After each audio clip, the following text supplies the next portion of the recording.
Hello दोस्तों, नमस्कार। अपने यूट्यूब चैनल में आप सभी का स्वागत करती हूँ। दोस्तों, आज आप लोगों के सामने बहुत ही प्यारा चुटकुला नाच जाएगा, तो सुनिएगा और बताइएगा कि हमारा गाना कैसा लगा।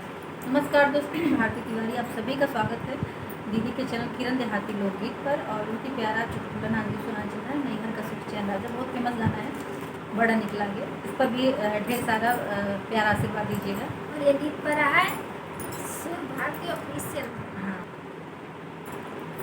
नैहर के सुख चैन राजा बड़ा निकला गई, नैहर के सुख चैन राजा बड़ा निकला गई। तो हार लगई मम्मी हमार लगई सासू, तो हार लगई मम्मी हमार लगई सासू। लालन के लगई दादी राजा बड़ा बुरा लगई, लालन के लगई दादी राजा बड़ा बुरा लगई। नैहर के सुख चैन राजा बड़ा निकला गई, नैहर के सुख चैन राजा बड़ा निकला गई। हमार लगई मम्मी तो हार लगई सासू, हमार लगई मम्मी तो हार लगई सासू। लालन के लगई नानी राजा बड़ा निकला गई, लालन के लगई नानी राजा बड़ा निकला गई। नैहर के सुख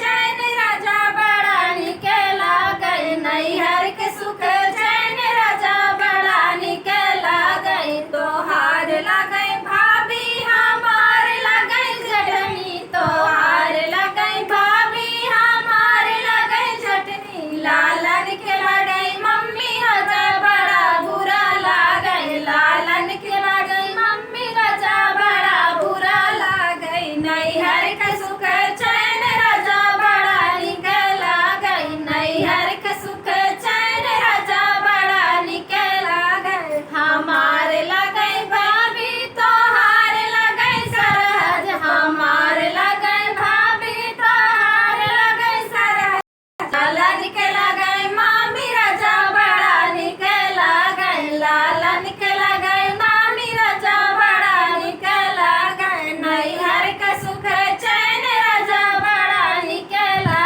गई, नैहर के सुख चैन राजा बड़ा निकला गई। तो हार लगई बहिनी हमार लगई नगदी, तो हार लगई बहिनी हमार लगई नगदी। लालन के लगई बुआ राजा बड़ा बुरा लगई, लालन के लगई बुआ राजा बड़ा बुरा लगई। नैहर के सुख चैन राजा बड़ा निकला गई, नैहर के सुख चैन राजा बड़ा निकला गई। हमार लगई बहिनी तो हार लगई साली, हमार लगई बहिनी तो हार लगई साली। लालन के लगई मौसी राजा बड़ा निकला गई, लालन के लगई मौसी राजा बड़ा निकला गई। नैहर के सुख चैन राजा बड़ा निकला गई, नैहर के सुख चैन राजा बड़ा निकला गई। धन्यवाद दोस्तों, बहुत कमेंट प्यारा बताइए आशीर्वाद दिए आप लोग इस कैसे गाने लगा, को ज़्यादा से ज़्यादा और शेयर भी कीजिएगा। दीजिएगा।